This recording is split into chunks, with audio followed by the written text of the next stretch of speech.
to love you more and more, and more, and still yet more, till we become worthy of union with you, and help us all to hold fast to Baba's Daman till the very end. Avatar Meher Baba Ki Jai. Avatar Meher బాబాకి జై. ప్రీతం మెహర్ బాబా, నీవు ప్రసాదించిన ప్రవచన సారమును గ్రహించవలసిన తీరులో గ్రహించి సదవగాహన చేసుకొని వాటిని మా జీవనములలో ఆపాదించుకొని నిజాయితీ తోడను నిర్మల ప్రేమ తోడను వాటిని ఆచరించులాగున మా అందరినీ ఆశీర్వదించు. అట్టి ఆచరణయుత జీవన శైలిలో జీవించినట్లు మా అందరినీ అనుగ్రహించు. అవతార్ మెహర్ బాబా की जय. అవతార్ మెహర్ బాబా की జై. ప్రీతమ మెహర్ ప్రభువు ఈ రోజు కూడా ఆయనతో సహజీవనాన్ని సాగించుకునే సద్భాగ్యాన్ని మనందరికీ కలుగు చేశారు. అందుచేత ఆ దివ్య ప్రీతమునికి మనందరి తరపున ప్రపంచ భక్త కోటి తరపున శతకోటి పాదాభివందనాలను అర్పిస్తూ ఇందులో భాగంగా మనం ప్రభు చరిత్రం 10వ భాగం చదువుకుంటూ తెలుసుకుంటూ ఉన్నాము. ఈ రోజుకి 4204వ పేజీకి చేరుకున్నాము. ఆ మీద నుంచి 3వ పేర ఇప్పుడు ప్రారంభించాలి. అంబులెన్స్ విమానం ఏర్పాటు గురించి బాబు చదువు. అవతార్ మెహర్ బాబా కి జై. అంబులెన్స్ విమానం ఏర్పాటు గురించి ఐవి తన పర్సనల్ జర్నల్ 1952లో రాసిన వివరాలు ఇలా ఉన్నాయి. ఆ వివరాల ప్రకారం అంబులెన్స్ విమానాన్ని ఏర్పాటు చేయాలని ప్రయత్నించినా అది సాధ్యపడలేదని తెలుస్తున్నది. ఇది ఇలా ఉండగా నేను అనుకున్నట్లుగానే బాబా, మెహ్రా, ఎలిజబెత్ల కోసం అంబులెన్స్ విమానాన్ని ఏర్పాటు చేయడం అసాధ్యమని తెలిసింది. ఈ ప్రమాదం కారణంగా విపరీతంగా పెరిగిపోతున్న ఖర్చులను నియంత్రించేందుకు గాను బాబా తన పరివారంతో సహా అందరూ తొందరగా మిట్టల్ బీచ్ చేరుకోవాలని ఆరాటపడుతున్నారు. చివరికి 2 ఆటోమొబైల్ అంబులెన్స్లను $100 అద్దెకు తీసుకొని బయలుదేరారు. 1000 మైళ్లకు పైబడి ఉన్న దూరాన్ని ఎన్నో ఇక్కట్లకు వచ్చి ప్రయాణించి గాయపడ్డ వారిని మిట్టల్ బీచ్ సెంటర్కు చేర్చడమైంది. మిగిలిన వారు కారులో తర్వాత వెళ్లారు. మెహర్ బాబా ప్రేగ్ నుండి మిట్టల్ బీచ్ వరకు సుమారు 1500 మైళ్లు అంబులెన్స్ లో ప్రయాణం చేశారు. మెహ్రాను స్ట్రెచర్ లో ఉంచి బాబా ఉన్న అంబులెన్స్ లోనే తీసుకువెళ్లారు. ఆ అంబులెన్స్ లోనే గోహెర్, మెహర్జీ కూడా వారితో పాటు వెళ్లారు. వేరొక అంబులెన్స్ లో ఎలిజబెత్ ను తీసుకువెళ్లారు. ఆమెకు తోడుగా కిట్టి, నీలు, హాస్పిటల్ నుండి చార్లిన్ కమరీ అనే నర్సు కూడా అదే అంబులెన్స్ లో ఉన్నారు.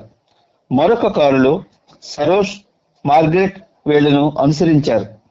ప్లాస్టర్ వేసిన కాలితోనూ ఆర్మ్ స్లింగ్ లో ఉన్న చేతితోనూ బాబా ఎంతో అలసటతో కూడిన ఆ సుదూర ప్రయాణాన్ని ఎక్కడా ఆగకుండా కొనసాగించారు. 7వ తేదీ నాటికి వారు మిట్టల్ బీచ్ చేరుకున్నారు. అక్కడికి 8 మైళ్ళ దూరాన ఉన్న ఎలిజబెత్ నివాస గృహం యూపాన్ జూన్స్ లో బస చేసేందుకు బాబా వెళ్లారు. ఈ మొత్తం ప్రమాద ఉదంతమంతా డాక్టర్ బెర్ల్సన్ మదిలో గాఢమైన ముద్ర వేసింది. తన మదిలోని కొన్ని భావాలను బాబాకు అతడు 3/6/1952 రాసిన ఉత్తరంలో ఇలా తెలియజేశాడు.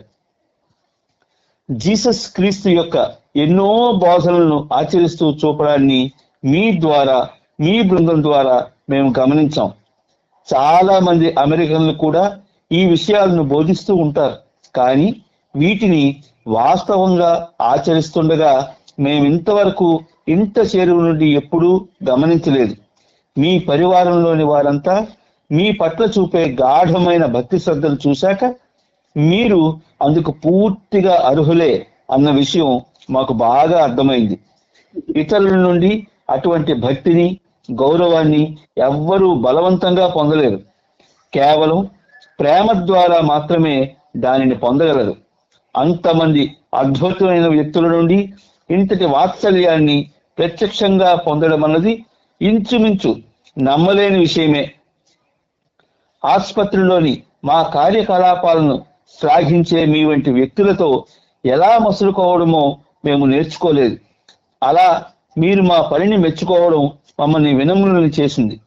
మాలోని లోటుపాట్లు, పొరపాట్లు మాకు తెలుసు గనుక మీ మెప్పుదలను పొందే అర్హత మాకు లేదన్న భావనే మమ్మల్ని వినమ్రులను చేసింది. కాబట్టి మేము చేసిన కృషిని పని అనడం కంటే ఈ కృషి మాకు ఆనందదాయకమైన అనుభూతి అనడం సరైందేమో. అప్పటి నుండి ప్రతి ఏడాది డాక్టర్ బర్ల్సన్ గారి భార్య జూలియా బాబా సోదరి మణికి క్రిస్మస్ గ్రీటింగ్స్ పంపిస్తూ ఉత్తర ప్రత్యుత్తరాలు నడిపేది. సరోజ్ డాక్టర్ గారికి బహుమానంగా పులి చర్మాన్ని పంపించిన 1955లో ప్రచురించబడిన గాడ్ స్పీక్స్ గ్రంథం ప్రతిని ఒకదానిని సంతకం చేసి డాక్టర్ బర్ల్సన్ కి బాబా పంపించారు. ప్రేగ్ నుండి బయలుదేరే ముందు బాబా అతనికి ఒక సిగరెట్ కేసు కూడా బహూకరించారు.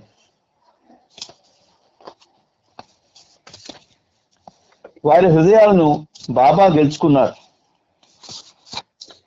రాత్రిపూట ఆ డాక్టర్ను నిద్రపోనివ్వకుండా నీలును ఆయన వద్దకు తరచూ పంపిస్తూ తనకు బాధ ఎక్కువగా ఉందని వచ్చి చూడమంటూ బాబా కబురు చేసేవారు.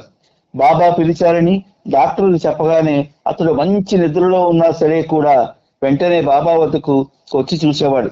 కానీ డాక్టర్ లాగానే బాబా తన నొప్పి బాగా తగ్గిందని చెబుతూ అతన్ని తిరిగి పంపించేసేవారు. రాత్రిపూట ఇలా చాలా సార్లు జరుగుతుండడం వలన డాక్టర్కు తరచూ నిద్రాభంగం కలిగేది. అయితే డాక్టర్ బర్ల్సన్ ని బాబా ఎంత ఎక్కువగా వేధిస్తే అంత గాఢంగా అతడు బాబా పట్ల ఆకర్షితుడయ్యాడు. మరికొన్నిసార్లు తనను పరీక్షించడానికి వచ్చిన డాక్టర్తో బాబా తనకు ముందు కంటే నొప్పి తగ్గి బాగానే ఉందని చెప్పి అతడిని తిరిగి వెళ్ళమనేవారు. డాక్టర్ అలా వెళ్ళగానే మళ్ళీ బాబా 2 నిమిషాల్లోనే నీలుని పంపి నొప్పి తిరిగి మొదలైందని కబురు పంపించేవారు. అలా డాక్టర్ బర్ల్సన్ మళ్ళీ బాబాను చూడడం, బాబా తనకు బాగా తగ్గిందని చెప్పి డాక్టర్ని తిరిగి పంపివేయడం జరిగేది. డాక్టర్ బర్ల్సన్ ఎంతటి అదృష్టవంతుడో కదా. సాక్షాత్తు అవతారిని మండల సభ్యులకు చికిత్స చేసేందుకు అతడు ఎంచుకోబడడం ఎంతటి మహద్భాగ్యమో కదా. డాక్టర్ భార్య శ్రీమతి బర్ల్సన్ బాబాను గురించి తనలో గూడు కట్టుకున్న భావాలను ఐవీ జ్యూస్ కు రాసిన దిగువ లేఖలో ఇలా వివరించింది. అక్టోబర్ 22, 1952 శ్రీమతి నెట్ బర్ల్సన్, ప్రేగ్, ఒక్లహోమా.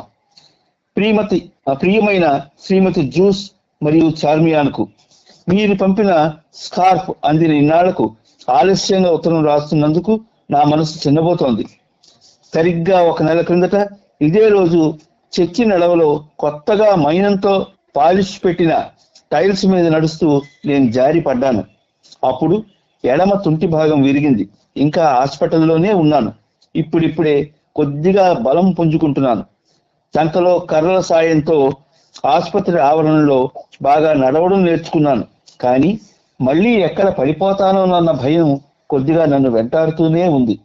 బాబాకు, ఎలిజబెత్ పాటర్సన్కు చికిత్స చేసిన బోన్ స్పెషలిస్ట్ డాక్టర్ హామ్స్ పాచర్ నా తుంటి భాగంలో పిన్ అమర్చారు. ఫిబ్రవరి నెల వరకు నా తుంటి పైన ఏమాత్రం భారము పెట్టడానికి వీల్లేదు. నేను మామూలుగా నడవడానికి కొంత సమయం పడుతుందని అనుకుంటున్నాను. డాక్టర్ బర్ల్సన్ పాపం తన పనులతోనే సతమతమవుతూ ఉండగా నాకు ఇలా జరగడం అతనికి మరింత భారం పెరగడమే కదా. అది నాకు చాలా బాధగా అనిపిస్తున్నది. మీరు పంపిన పుస్తకాలు అందాయని ధన్యవాదాలు తెలుపుతూ మీకు ఉత్తరం రాస్తానని నాతో చెప్పాడు. రాసి ఉంటాడని అనుకుంటున్నాను, కానీ చిరునామా తప్పుగా రాసి ఉంటాడని అనుకుంటా.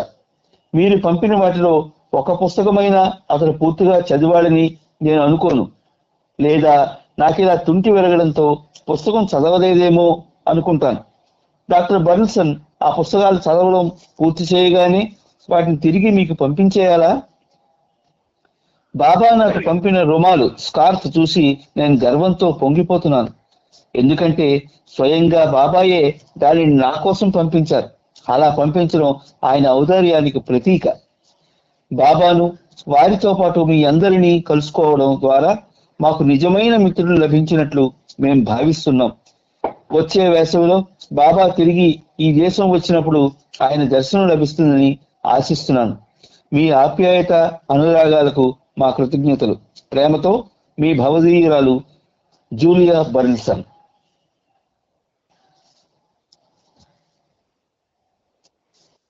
మిట్రి బీచ్ లో బాబా కోలుకుంటున్నారు. ఎలిజబెత్ కు చెందిన యూపోన్ జూన్స్ ఇంటిలోని ఒక ఎయిర్ కండిషన్ గదిలో బాబాను ఉంచారు. శ్రీమండలి వారు బాబాతో పాటు అదే ఇంటిలో ఉంటున్నారు. పురుష సభ్యులు మిట్రి బీచ్ సెంటర్ లో ఉంటున్నారు. నీలు పగలు రాత్రి బాబా సేవలో నిమగ్నుడే ఉన్నాడు. ఏదో విధంగా బాబా కొద్దిగా ఆహారం తీసుకునేలా మెహర్జీ శతవిధాలా ప్రయత్నించేవాడు. బాబా తీసుకునే ఆహారాన్ని తయారు చేయడాన్ని కిట్టీదేవి పర్యవేక్షించేది. అలాగే సాయంత్రం స్త్రీల భోజనాల విషయం కూడా కిట్టీనే చూసేది. ఆ పనిలో రువానో బోగిస్లావ్ ఆమెకు సహాయపడేది. ప్రపంచం వ్యాప్తంగా ఉన్న తన ప్రేమికుల కోసం జూన్ 13వ తేదీన బాబా ఈ దిగువ సందేశాన్ని డిక్టేట్ చేశారు. ఎన్నో ఏళ్ల ముందు నుండి నేను చెబుతూ వస్తున్న వ్యక్తిగత విపత్తు, ది పర్సనల్ డిజాస్టర్, చివరికి నేను అమెరికా ఖండంలో ప్రయాణించే సమయంలో సంభవించింది. ఒక చెయ్యి, ఒక కాలు విరిగాయి. ముఖంపై తీవ్రమైన గాయాలయ్యాయి. దానివల్ల నేను శారీరకంగాను మానసికంగాను ఎంతో బాధకు గురయ్యాను. అమెరికాలో ఈ ప్రమాదం జరగడం ఎంతో అవసరం. భగవంతుని నిర్ణయం అలా ఉంది. ఇటీవల జారీ చేసిన సర్క్యులర్ లో ఉన్న మొదటి భాగంలోని అంశం జూలై 10వ తేదీ వరకు సంక్లిష్ట స్వేచ్ఛా జీవితం, కాంప్లికేటెడ్ ఫ్రీ లైఫ్ దశలో బలం కన్నా బలహీనత ప్రబలంగా ఉంటుందని, స్వేచ్ఛ కన్నా బంధనాలు ప్రబలంగా ఉంటాయని నేను చెప్పిన విషయం ఈ ప్రమాదంతో వాస్తవ రూపం దాల్చింది. కానీ జూలై 10వ తేదీ నుండి నా సంపూర్ణ స్వేచ్ఛా జీవితంలో ఫుల్ ఫ్రీ లైఫ్, బలహీనతలపై శక్తి, బంధనాలపై స్వేచ్ఛ ఆధిపత్యం వహిస్తాయి. అలాగే నవంబర్ 15వ తేదీ నుండి ప్రారంభమయ్యే నా ప్రేమోజ్వల స్వేచ్ఛా జీవితంలో ఫెయిరీ ఫ్రీ లైఫ్, బలము మరియు బలహీనత, స్వేచ్ఛ మరియు బంధనాలు మొత్తం అన్ని దివ్య ప్రేమాగ్నిలో పూర్తిగా ఆహుతవుతాయి.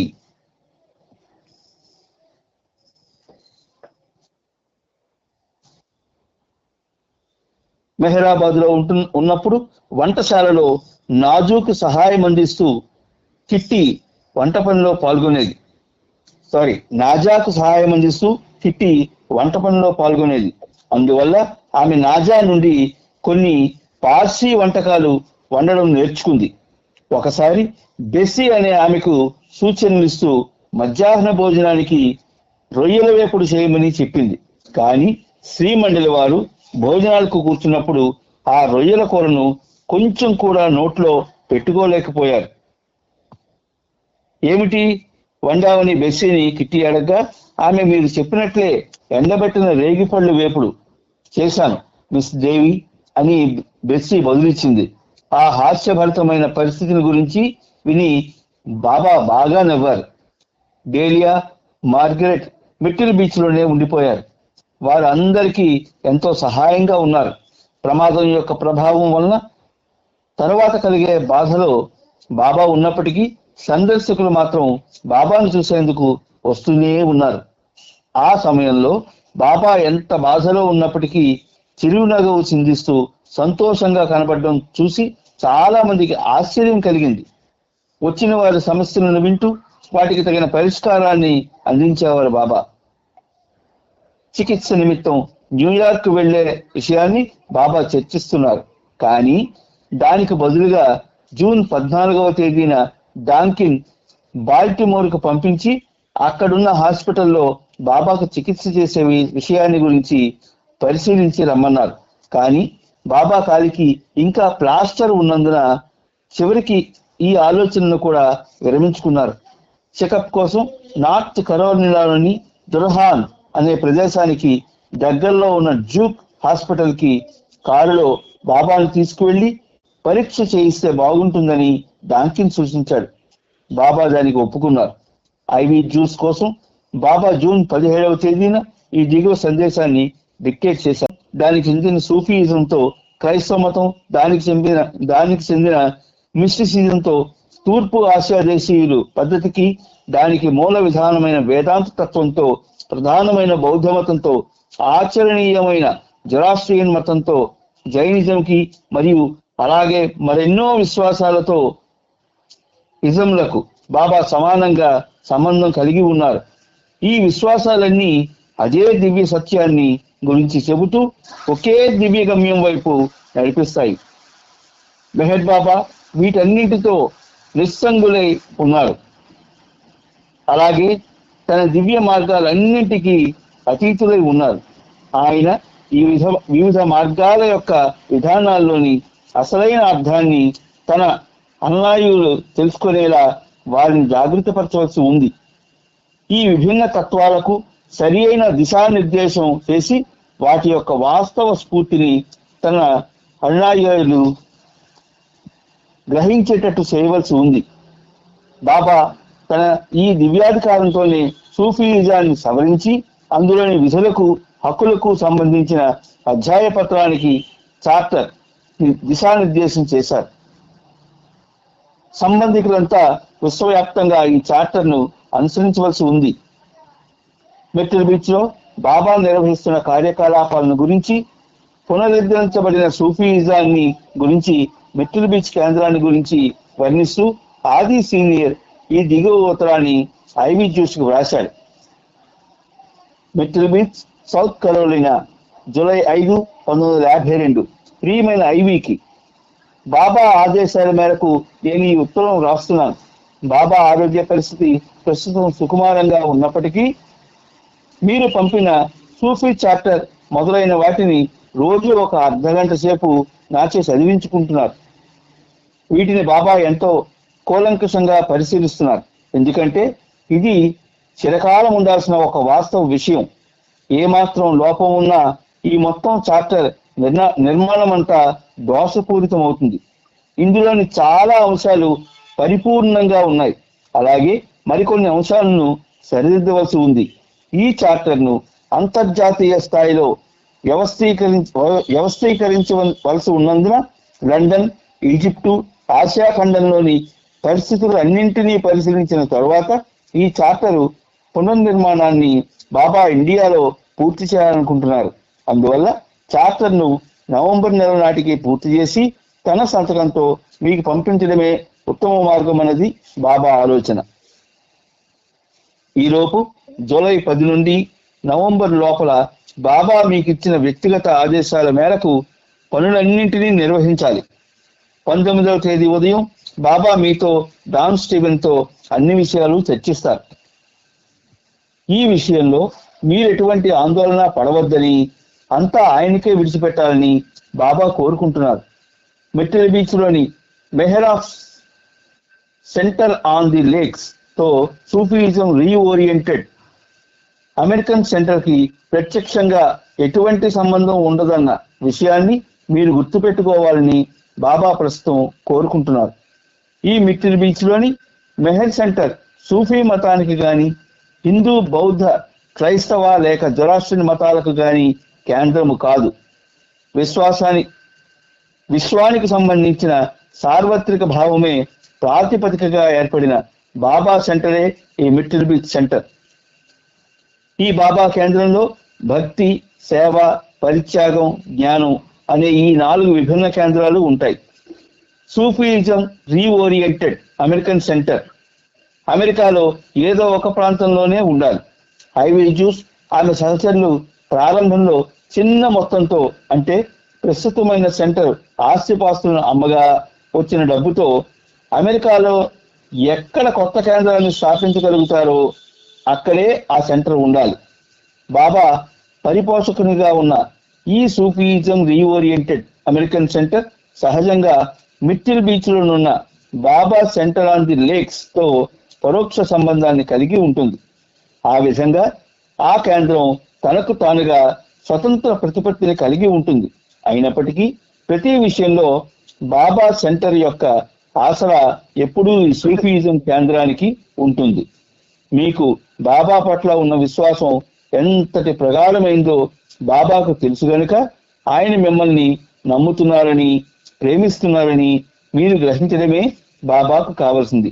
మీ సోదర సమానుడు ఆది సీనియర్. సూచన: ప్రస్తుతం బాబా ఉన్న స్థితిలో భగవంతుని దశవిధములైన స్థితులు, ది 10 స్టేట్స్ ఆఫ్ గాడ్ అనే పుస్తకాన్ని బాబా చూడలేరు కనుక నవంబర్ నెలలోపు ఆ పుస్తకాన్ని పరిశీలించడం పూర్తి చేసి మీకు పంపిస్తారు. బాబా ఏర్పాటు చేసే ఆర్థిక వనరులతో ఆ పుస్తకాన్ని అచ్చువేసి ప్రచురించే నిమిత్తం దాన్ని మీకు పంపుతారు. బాబా మెట్టిల్ బీచ్ పర్యటన మొత్తం వివరాలన్నీ జూన్ 13వ తేదీన స్థానిక వార్తాపత్రికల్లో ప్రచురించారు. ఇదే విషయాన్ని అచ్చువేసి ఇండియాలోని అన్ని ప్రాంతాలకు పంపించాలని బాబా సూచించారు. తదనుగుణంగా జూన్ 20వ తేదీన మెహర్జీ ఢిల్లీలో ఉన్న వాసుదేవ్ కెయిన్ కి ఇలా ఉత్తరం రాశాడు. జూన్ 13వ తేదీన ఏ బాబా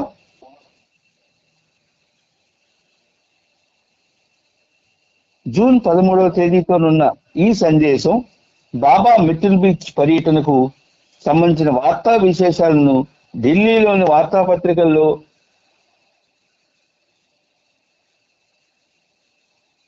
అనగా హిందుస్థాన్ టైమ్స్, ఇంటర్నేషనల్ స్టాండర్డ్ వంటి జాతీయ పత్రికల్లోనూ స్థానిక భాషల్లో ఉన్న ఇతర పత్రికల్లోనూ మీరు ప్రచురించాలన్నది బాబా అభిమతం. క్లుప్తంగా చెప్పాలంటే సాధ్యమైనన్ని పత్రికల్లో ఈ విషయాన్ని ప్రచురించాలని బాబా కోరుకుంటున్నారు.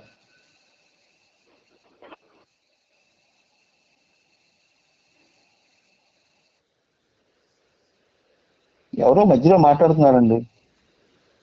మాట్లాడుతున్నాను డాక్టర్ అవసరం రాదండి నాకు. నాన్న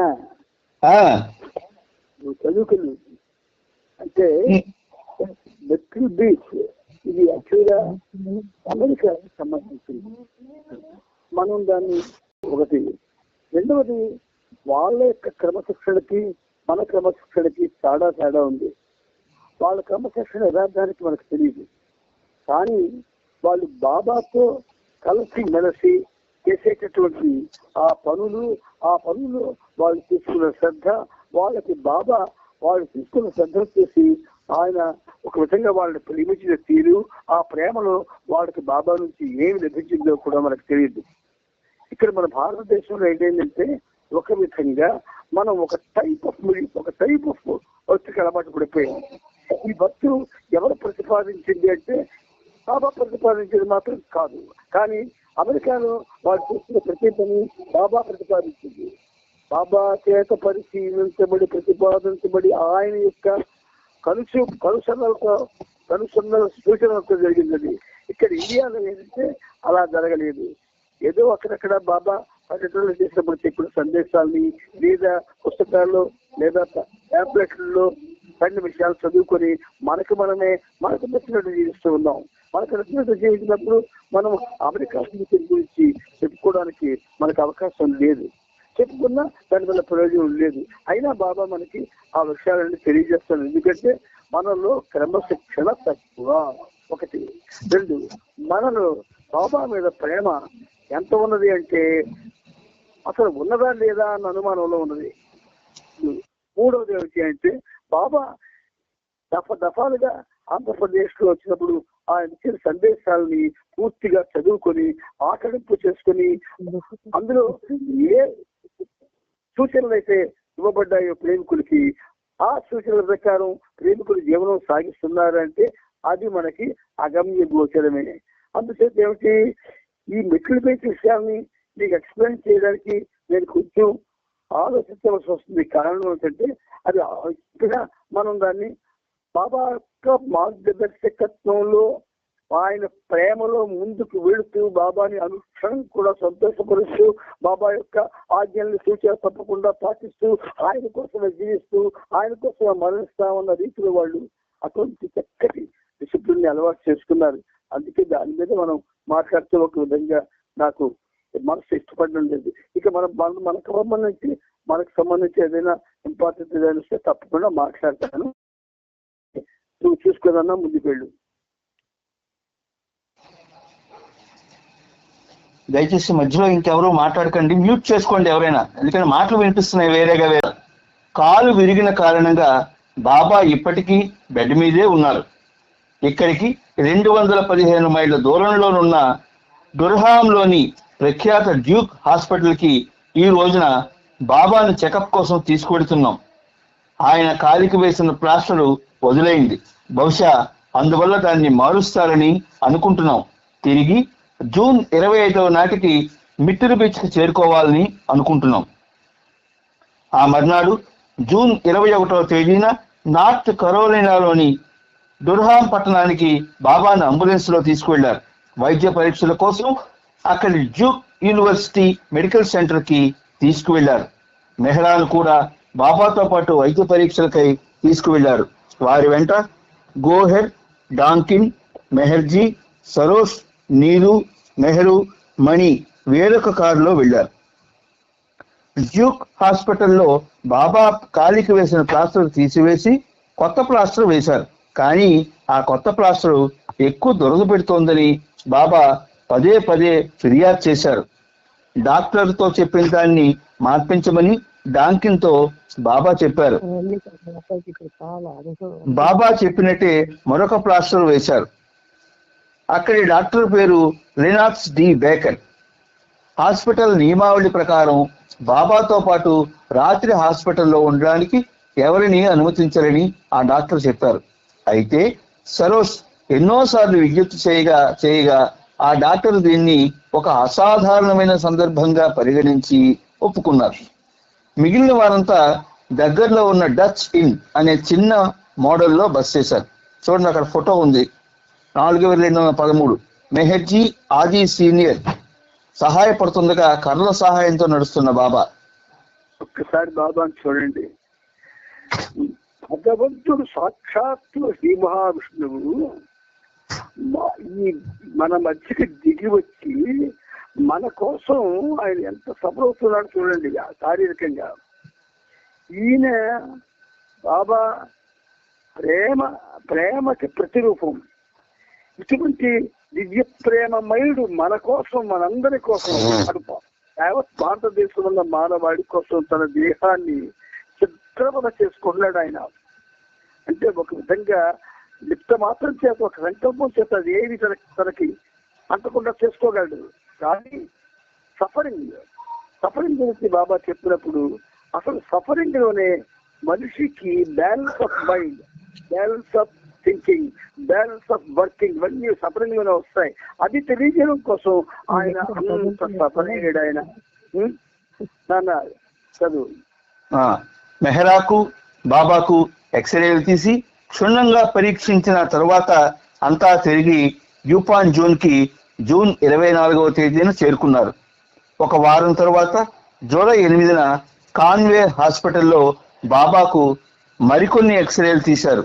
అందులో కాలి ఎముక పూర్తిగా నయమైనట్టు ఎక్స్రే ద్వారా తెలిసింది.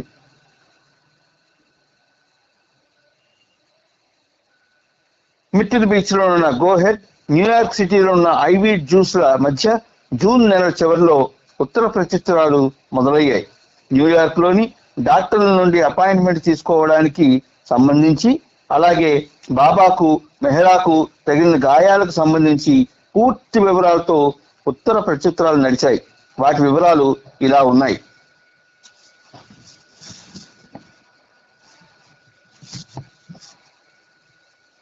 జూన్ 29, 1952. ఇది రేపు చదువుకుందాం. ఇవాటికి అయిపోయింది, 9:30 అయింది. ఇక్కడ కాకపోతే లెటర్ రేపు చదువుకుందాం. ఓకే. జై బాబా, జై బాబా, జై బాబా, జై బాబా. ఆదివారం మనం ఏదో కొంచెం సంకీర్తన గురించి మాట్లాడుకున్నాం కదా. అవును, ఎవరు అనలేదు, దాని గురించి టైం చెప్పలేదు. సరే అయితే ఓకే. జై బాబా.